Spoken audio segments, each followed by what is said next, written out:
మహబూబ్నగర్ శాసనసభ్యులు NM Srinivasa Reddy, municipal chairman Anand Kumar గౌడ్తో కలిసి ward విజిటింగ్లో భాగంగా బాలాజీనగర్ పలు ప్రాంతాలను పర్యటించి డ్రైనేజీ మరియు సీసీ రోడ్లను పరిశీలించారు.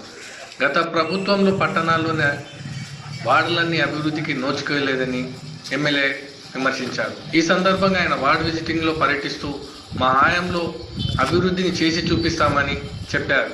ఈ కార్యక్రమంలో కాలనీవాసులు పెద్ద ఎత్తున పాల్గొని తమ సమస్యలను తెలియపరచుకున్నారు. కాలనీ పెద్దలు సనాతన, బాలరాజ్, నర్సింహులు, సందీప్, అశోక్ తదితరులు పాల్గొన్నారు.